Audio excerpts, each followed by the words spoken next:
Hello മക്കളെ, ഷമീം സാറാണ്. അപ്പോൾ +1 ഫസ്റ്റ് അലോട്ട്മെൻറ്റ് വന്നിട്ടുണ്ടായിരുന്നു. ഒരുപാട് പേർക്ക് സീറ്റ് കിട്ടിയിട്ടുണ്ട്. പക്ഷേ സീറ്റ് കിട്ടാത്ത കുറച്ച് കുട്ടികളുണ്ട്. യു ഹാവ് നോ അലോട്ട്മെൻറ്റ് എന്ന് എഴുതി കാണിച്ചിട്ടുള്ള കുറച്ച് കുട്ടികളുണ്ട്. അവർക്ക് വേണ്ടിയിട്ടുള്ള വീഡിയോ ആണിത്. അങ്ങനെയുള്ള മക്കൾ ഒരിക്കലും നിരാശരാവേണ്ട കാര്യമില്ല. നിങ്ങൾക്കൊരു ഹാപ്പി ന്യൂസ് പറഞ്ഞു തരാൻ വേണ്ടിയിട്ടാണ് ഷമീം സാർ വന്നിട്ടുള്ളത്. നിങ്ങൾ ഒരിക്കലും നിരാശരാവേണ്ട. നമുക്ക് ആദ്യം ആ ന്യൂസിലേക്ക് തന്നെ പോവാം. പിന്നെ അതിനോടൊപ്പം ഒരു കാര്യം കൂടി നിങ്ങളെ ഓർമ്മപ്പെടുത്തുകയാണ്. നിങ്ങൾക്കിപ്പോൾ ഇഷ്ടപ്പെട്ട ഒരു കോഴ്സ് നിങ്ങൾ സെലക്ട് ചെയ്തിട്ടുണ്ടാവും. അതിന് വേണ്ടിയിട്ടായിരിക്കും നിങ്ങൾ അപ്ലൈ ചെയ്തിട്ടുണ്ടാവുക.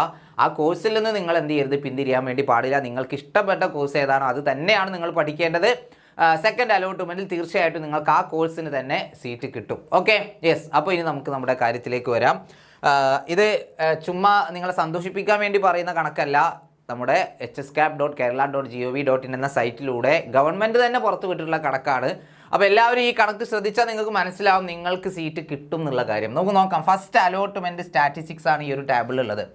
അപ്പോൾ ഓരോ ജില്ല തിരിച്ചുള്ള കണക്ക് ഞാൻ വായിക്കുന്നില്ല, നമുക്ക് മൊത്തത്തിലെടുക്കാം. 4,63,686 അപ്ലിക്കേഷൻസ് ആണ് വന്നുള്ളത്. അതായത് അപ്ലിക്കേഷൻസ് എന്നാണ്, അതായത് അത്രയും കുട്ടികളെന്നല്ല. അതായത് ഒരു ജില്ലയിലെ 2 ജില്ലയിലേക്കൊക്കെ അപേക്ഷിച്ചത് അങ്ങനെയുള്ള അപ്ലിക്കേഷൻസ്, മോഡൽ റെസിഡൻഷ്യൽ സ്കൂളിലേക്കൊക്കെയുള്ള മൊത്തത്തിലുള്ള അപ്ലിക്കേഷൻസ് ആണ് ഈ ഒരു 4,63,686 എന്ന് പറയുന്നത്. Application from other districts 45,851. പിന്നെ അതുപോലെ ടോട്ടൽ സീറ്റ്സ് അല്ലേ 3,16,507 സീറ്റുകളാണ് നമുക്ക് +1 അവൈലബിൾ ആയിട്ടുള്ളത്. അതിനോടൊപ്പം തന്നെ ഡിഫറൻ്റ്ലി ഏബിൾഡ് ആയിട്ടുള്ള അവർക്ക് കൂടിയുള്ള സീറ്റുകൾ കൂടി കൂട്ടിയാൽ 3,18,574 സീറ്റുകളാണ് ഇപ്പോൾ നിലവിൽ അവൈലബിൾ ആയിട്ടുള്ളത് അല്ലേ. അതിൽ ടോട്ടൽ സീറ്റുകൾ ഇപ്പോൾ ഫസ്റ്റ് അലോട്ട്മെൻറ്റ് വന്നതിന് ശേഷം 2,49,540 സീറ്റുകൾ മാത്രമാണ് ഫില്ലായിട്ടുള്ളത്. ബാക്കി കിടക്കുന്ന സീറ്റുകൾ 69,034 സീറ്റുകൾ ഇനിയും വേക്കൻ്റ് ആണ്. അപ്പോൾ തീർച്ചയായിട്ടും അലോട്ട്മെൻറ്റ് കിട്ടാത്തവർ ഉറപ്പിച്ചോളൂ മക്കളെ, നിങ്ങൾക്ക് തീർച്ചയായിട്ടും സീറ്റ് കിട്ടും. ഇതിൽ ഒരുപാട് സീറ്റുകളുടെ എന്താ പറയുക കണക്ക് ഞാൻ വേറെ പ്രത്യേകം പറഞ്ഞു തരേണ്ടത്. അതായത് റിസർവേഷൻ സീറ്റുകളൊക്കെ ഉണ്ട്. അതിലേക്ക് അപേക്ഷകളൊന്നും വന്നില്ലെങ്കിൽ അതൊക്കെ ജനറൽ മെറിറ്റ് സീറ്റുകളായി മാറും. സ്പോർട്സ് കോട്ടയിലേക്ക് അപേക്ഷകൾ വന്നില്ലെങ്കിൽ അതുപോലെ തന്നെ ഓരോ കാറ്റഗറി വൈസ് അല്ലേ, ഓരോ കാറ്റഗറി വൈസുള്ള അതിലേക്കൊന്നും അപേക്ഷകൾ വന്നില്ല എങ്കിൽ തീർച്ചയായിട്ടും എന്ത് ചെയ്യും, അതൊക്കെ ജനറൽ മെറിറ്റ് സീറ്റാവും. മാനേജ്മെൻറ്റ് കോട്ടയിലേക്ക് അപേക്ഷകൾ വന്നില്ലെങ്കിൽ അതുപോലെ തന്നെ എന്താ പറയുക മറ്റു കമ്മ്യൂണിറ്റി കോട്ടയിലേക്കുള്ള അപേക്ഷകൾ വന്നിട്ടില്ലെങ്കിൽ അതെല്ലാം എന്താവും, ജനറൽ മെറിറ്റ് സീറ്റുകളായി മാറും. ഓക്കെ, അപ്പോൾ ഇതിനേക്കാൾ കൂടാനുള്ള ചാൻസ് ഉണ്ട്. അതുകൊണ്ട് എല്ലാവരും ഹാപ്പി ആയിട്ട് ഇരിക്കുക. ഓരോ ജില്ല തിരിച്ചിട്ടുള്ള കണക്ക് കൂടെ കൊടുത്തിട്ടുണ്ട്.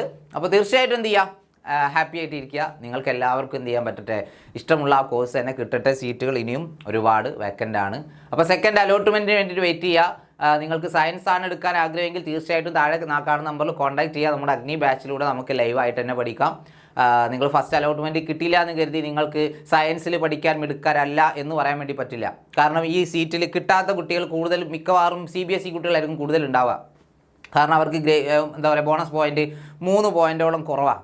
അതായത് സ്റ്റേറ്റ് സിലബസിലെ കുട്ടികൾക്ക് 3 പോയിൻറ്റ് ഒരു ബോണസ് പോയിൻ്റ് ഉണ്ട് അല്ലേ. CBSE കുട്ടികൾക്ക് അത്ര ബോണസ് പോയിൻ്റ് ഒന്നും ഉണ്ടാവില്ല. അപ്പോൾ നല്ല മാർക്കുള്ള മിടുക്കരായ കുട്ടികൾ പോലും ചിലപ്പോൾ ഫസ്റ്റ് അലോട്ട്മെൻറ്റിൽ നിന്ന് പുറത്തായിരിക്കാം. നിങ്ങൾക്ക് ഫസ്റ്റ് അലോട്ട്മെൻറ്റിൽ കിട്ടിയില്ല എന്ന് കരുതി എനിക്കിനി സയൻസ് പഠിക്കാൻ പറ്റില്ല അങ്ങനെയൊന്നും ആരും വിചാരിക്കേണ്ട. നിങ്ങൾക്ക് തീർച്ചയായിട്ടും സയൻസ് പഠിക്കാൻ വേണ്ടി പറ്റും. നിങ്ങളുടെ ആഗ്രഹം അതിപ്പോൾ സയൻസ് വിഷയങ്ങൾക്ക് A+ വേണമെന്നൊന്നുമില്ല. A ഗ്രേഡോ B+ ആണെങ്കിൽ പോലും നിങ്ങൾക്ക് എന്ത് ചെയ്യാൻ പറ്റും, +1 സയൻസ് എടുക്കാൻ വേണ്ടി പറ്റും. അതിനുവേണ്ട എല്ലാ ക്ലാസ്സുകളും നമ്മൾ എക്സാം വിന്നർ പ്രൊവൈഡ് ചെയ്യുന്നതായിരിക്കും അഗ്നി ബാച്ചിലൂടെ. കൊമേഴ്സിലെ കുട്ടികൾക്കാണെങ്കിൽ കൊമേഴ്സ് ആണ് നിങ്ങളുടെ ഭാവിയെങ്കിൽ തീർച്ചയായിട്ടും നിങ്ങൾക്ക് ജ്വാല ബാച്ചിൽ ജോയിൻ ചെയ്യാം. കൊമേഴ്സിനും എന്ത് വേണം മക്കളെ, ട്യൂഷൻ നിർബന്ധമാണ് കേട്ടോ. സയൻസിന് മാത്രമാണ് ട്യൂഷൻ അങ്ങനെയൊന്നുമില്ല. കൊമേഴ്സിനും നമ്മൾ 10ാം ക്ലാസ് പഠിച്ച പോലെ അല്ല ഒരിക്കലും +1.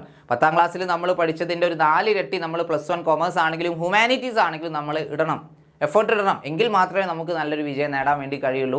എങ്ങനെയാണ് ഓരോ കുട്ടികളും വിജയിച്ചതെന്നുള്ളത് നമ്മുടെ ഇൻ്റർവ്യൂസിലൂടെ നിങ്ങൾക്ക് കാണാൻ വേണ്ടി പറ്റും. ഇൻ്റർവ്യൂസ് എല്ലാവരും കാണാം. നമ്മുടെ +2 റിസൾട്ടിലും +1 റിസൾട്ടിലും ഫുൾ മാർക്കും അതുപോലെ തന്നെ ഫുൾ A+ ഒക്കെ നേടിയ ഒരുപാട് കുട്ടികളുടെ ഇൻ്റർവ്യൂസ് നമ്മുടെ ചാനലിലൂടെ പുറത്തു വരുന്നുണ്ട്. അതെല്ലാവരും കാണാം.